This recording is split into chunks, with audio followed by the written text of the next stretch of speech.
dia, galera! Bem-vindos ao Loop Matinal dessa quinta-feira, feriadão, dia 26 de maio, com as notícias mais relevantes sobre o mundo da tecnologia. Quem fala aqui é o Marcos Mendes, e hoje no seu Loop Matinal do Loop Infinito vou falar, dentre outras coisas, sobre as demissões na área de smartphones da Microsoft, o dilema da Apple no campo da privacidade, Google em busca do fim da fragmentação do Android e a Foxconn trocando 60 mil funcionários de uma fábrica por robôs. Vamos lá! Eu começo o episódio de hoje falando sobre uma parceria mundial que foi anunciada ontem entre o Foursquare e o Uber. A partir de agora, além de usar os dados do Google Maps, o Uber também vai usar o banco de dados do Foursquare para retornar resultados quando um usuário pesquisar pelo nome de um restaurante ou um bar, por exemplo, ao invés de digitar o endereço. Além disso, o Uber vai conseguir editar os dados lá do Foursquare para garantir a atualização constante de todas as informações dos pontos de interesse das cidades. Como eu disse, o Uber já usava os dados do Google Maps lá na busca do app, mas mesmo assim esse tipo de busca ainda é um ponto meio fraco, porque a pesquisa geralmente encontra pontos de interesse grandes, tipo um shopping ou aeroporto, mas nem sempre isso dá certo para buscas envolvendo lugares de menor expressão. Com essa parceria com o Foursquare, a expectativa é que esse problema seja resolvido e o resultado disso a gente deve começar a perceber já já. E falando no Foursquare, a empresa lançou lá na App Store dos Estados Unidos um aplicativo chamado MarsBot, que essencialmente é um bot proativo que sugere lugares para a pessoa visitar de acordo com a localização e os hábitos dela. As recomendações envolvem restaurantes, eventos esportivos e vida noturna, e ao contrário dos bots comuns que são feitos para conversar com as pessoas e dar sugestões na forma de respostas às perguntas que as pessoas fazem, o Foursquare disse que o MarsBot dá um passo além e já sugere os lugares antes mesmo da pessoa perguntar. Como eu disse, por enquanto o MarsBot só está disponível lá na App Store americana e mesmo assim ainda existe uma lista de espera para conseguir usar o app, mas isso mostra como o mercado todo já comprou essa ideia da interação entre as pessoas e os sistemas de inteligência artificial. Agora o assunto é realidade virtual, que finalmente ganhou mais uma opção de compra para quem está de olho nesse mercado. A LG lançou o LG 360 VR lá nos Estados Unidos por $200 e esse headset foi feito para funcionar com o G5, que é aquele celular modular que a empresa anunciou há uns meses durante a MWC, que o Nanete mostrou durante a cobertura do Loop Infinito lá em Barcelona. O headset, ao contrário dos outros produtos de VR que têm sido lançados por aí, tem um design um pouco mais minimalista, mais fininho, sem muita firula, ele pesa só 120 gramas e funciona conectado ao G5.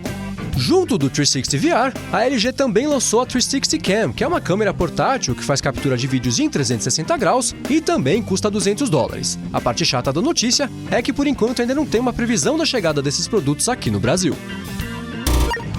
Agora eu vou falar da Xiaomi, que anunciou o Mi Drone, que é, lógico, um drone, e que a empresa espera conseguir concorrer de igual para igual com a DJI, que hoje domina o mercado. O Mi Drone, que para variar a Xiaomi não disse se vai vender fora da China, vai custar a partir de $380, o que é um preço bem convidativo e bem mais baixo que os $500 do Phantom da DJI. O controle dele é bem parecido com o controle do Phantom, ele tem um alcance de até 3 km e o Mi Drone tem uma bateria que a Xiaomi diz que aguenta até 27 minutos de voo. Além disso, ele tem recursos autônomos de pouso e decolagem, tem um recurso que volta para o ponto de origem ou um ponto de interesse pré-cadastrado caso ele perca contato com o controle, e ele vai ser lançado com duas opções de câmera, uma 1080p para o modelo mais barato e a outra 4K para o modelo mais caro, que vai custar $450. Em relação à data de lançamento, a Xiaomi ainda não foi muito clara e se limitou a dizer que por enquanto o modelo mais barato vai passar por uma etapa de crowdfunding que começa hoje, enquanto o modelo mais caro vai chegar para o mercado chinês em fase beta, seja lá o que significa, a partir de julho.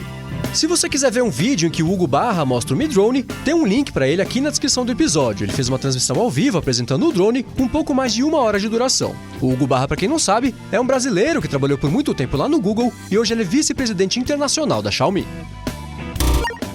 Agora eu vou falar da Apple, que teve mais uma derrota significativa lá na Índia. Dessa vez, o problema foi relacionado aos planos de abrir 3 lojas por lá, sem a Apple ter que fazer valer a lei que obriga o varejo a compor pelo menos 30% do mix de produtos à venda na loja por produtos fabricados no país. Essa decisão veio do ministro das Finanças da Índia e ela ainda pode ser revertida pelo primeiro-ministro do país, que inclusive teve uma reunião com o Tim Cook dia desses durante a passagem dele pela Índia. Mas como eles negaram o pedido da Apple de instalar uma fábrica lá para fazer os iPhones recondicionados, e aí isso entraria nos 30% de fabricação local, parece que os planos da Apple de abrir 3 lojas por lá acabaram indo pro brejo, atrapalhando ainda mais os planos da empresa de crescer além dos atuais 2% de participação de mercado.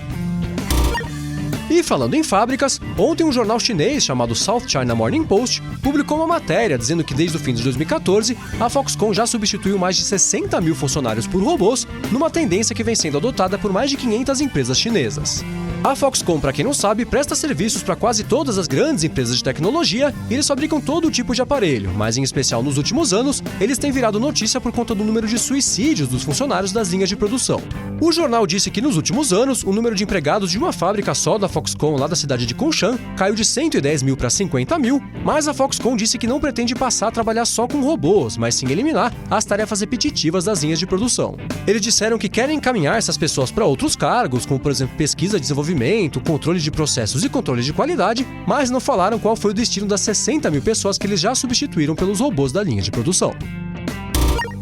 Agora eu vou falar sobre o Google, que de acordo com uma matéria que pintou ontem lá no site da Bloomberg, está aumentando a pressão das operadoras lá para fazer elas liberarem as atualizações do Android mais rapidamente.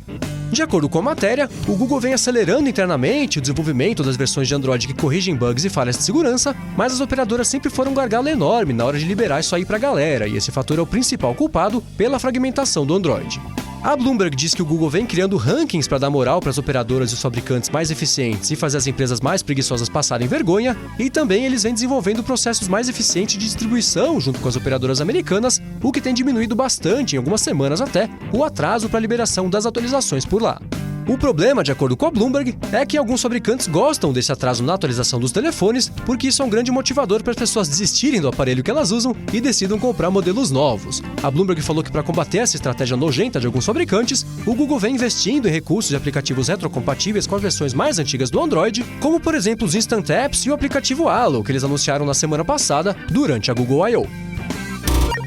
Agora eu vou falar sobre a vaga de emprego que apareceu lá no site da Apple, que diz que a empresa está procurando por um advogado experiente especializado em regulamentações de privacidade no campo da saúde. Esse é um campo bastante delicado, porque enquanto a Apple vem defendendo que não quer coletar as informações de ninguém e vem batendo nesse bumbo da privacidade faz muito tempo, outras empresas vêm desenvolvendo recursos e aplicativos que não se preocupam tanto em coletar e armazenar as informações da galera e em troca acabam oferecendo recursos com potencial muito maior do ponto de vista de eficiência e personalização. Um exemplo claro disso, e aí não é no campo da saúde, mas que ilustra bem o problema, é o que vem determinando a vantagem do Android sobre o iOS quando o assunto é a coleta das informações e os hábitos do usuário para oferecer uma experiência mais customizada.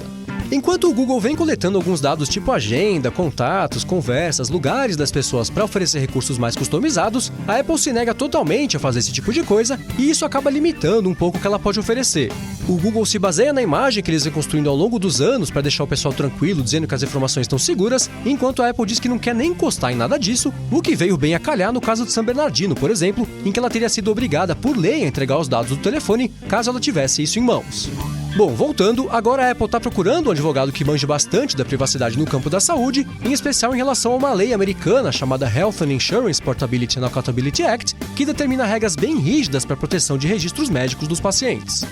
Na descrição da vaga, a Apple diz que essa pessoa vai trabalhar diretamente com engenheiros e advogados numa série de iniciativas que vão desde a revisão de projetos, passam pelo aconselhamento para aquisição de outras empresas e vão até a ajuda na hora de definir novos procedimentos que esbarrem nas leis de privacidade. O que dá para concluir aqui é que a Apple segue investindo nessa ideia de respeitar 100% da privacidade do usuário, mas já percebeu que ela vai ter que encontrar jeitos mais criativos de fazer isso se ela quiser continuar evoluindo na hora de oferecer soluções cada vez mais úteis para os usuários. A bem da verdade é que o pessoal não se importa muito em abrir mão da privacidade quando vê um benefício sendo entregue ali na hora em troca disso, e a Apple quer passar a fazer isso sem ter que mudar o jeito como ela opera. Complicado.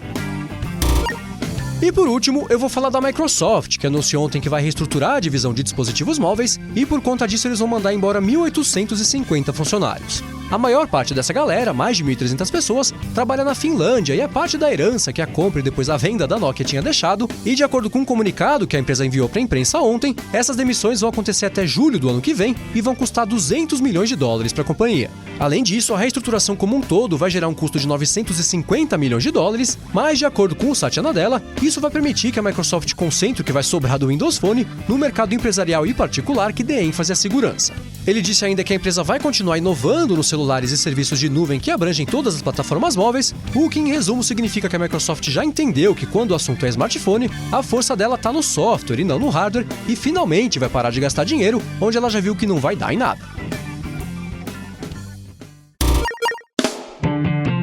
É isso aí, galera. O Loop Matinal do Loop Infinito vai ficando por aqui. Os links das notícias de hoje vocês encontram aqui na descrição do episódio e também lá no youtube.com/loopmatinal e no soundcloud.com/loopmatinal. Se você tem um app, um produto ou um serviço bacana e quiser anunciar aqui no podcast, manda um e-mail para comercial@loopinfinito.net para a gente conversar. Já se você quiser falar comigo no Twitter, procura por MVC Mendes que eu tô sempre por lá. Obrigado a todos pela audiência, não deixe de se inscrever lá no canal do Loop Infinito no YouTube e eu volto amanhã de manhã. Falou!